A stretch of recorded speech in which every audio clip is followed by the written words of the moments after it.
Let's first talk about the blockchain and cryptocurrency market in Eastern Europe. Chain Analysis has ranked Ukraine third and Russia ninth in the top 20 countries for crypto adoption in its Global Crypto Adoption Index for 2022. Ukraine and generally Eastern Europe is considered a region abundant with tech talent and where companies look to offshore or hire remote tech workers. Sasha, what is the blockchain and crypto ecosystem like in Eastern Europe? Who are some of the innovative projects? You've just mentioned a few that we should be watching, and what are they doing? Sure. That's actually a very good question. I like talking about the ecosystem in Ukraine. We got world-class, reputable service providers and startups. Um, the beauty of being in Ukraine, leveraging very strong math school historically, even since USSR, that resulted in good engineers, good mathematicians. So that's a little bit of a background or a foundation. Right now, Ukraine, I would say it's an established market with the names like Kuna, Whitebit, Hacken, Distributed Labs, Boosty Labs, Global Ledger, Oldbridge, ZK Sync, AML Bot, Purify, Exxon, Unstoppable Domains, Near, Trusty, Olderly, Tributor, and I can pretty much go on for a few more minutes. Those names are just a few. Most of them are either service providers, very reputable ones, or layer one, layer two projects. And more to that is that even if the project is not out of Ukraine, most of the layer ones and layer twos out there are built with Ukrainian talent. So the real list goes really far beyond those names. But the ecosystem is very, I wouldn't say it's very large, but I would say it's maturing. We've already went through a number of cycles where we clearly saw, a different hype topics, spinning up a lot of projects. Some of them are surviving the bear market cycles. Some of them survived like a number of bear market cycles and became really strong projects. And we've also seen projects that came there for wrong reasons, that didn't stay for long, and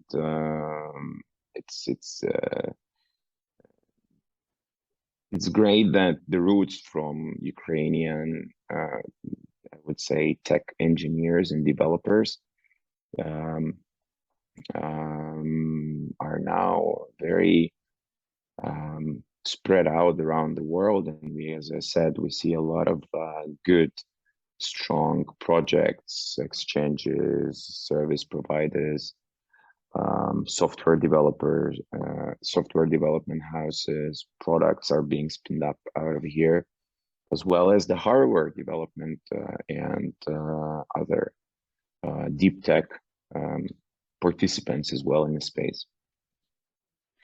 In the recently released Chain Analysis report, Eastern Europe is the fifth largest market and represents 10% of the global crypto value received. How should we interpret this, and why is it important? Um, it's a good question. Um, I think, well, I would not, I would rather stay away from commenting on entire Eastern Europe. However, in my view, after the collapse of USSR, in all newly formed countries, it was like Wild West. Um, that plus corruption created the habit of avoiding taxes through crypto or moving capital cross borders. I think that really spinned off early use cases. where, if you remember, crypto was associated with illicit activity, with Silk Road, etc., etc., etc. So I think people who had access to that technology back then realized, what are the quick and, in most cases, not good implications it could bring. But in Ukraine, due to very large deep tech and IT sector historically, and being well known for outsourced software development in general, all those participants, people who've been early in in the IT space, pretty much became pioneers of crypto here, hodlers, founders, evangelists, as well as scammers, unfortunately, some of them. So the industry is quite big and, I could say, pretty old. Government, we have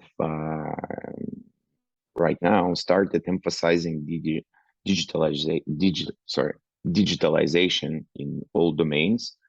We have a super app, Dia. It's e-government, and it's really one of a kind.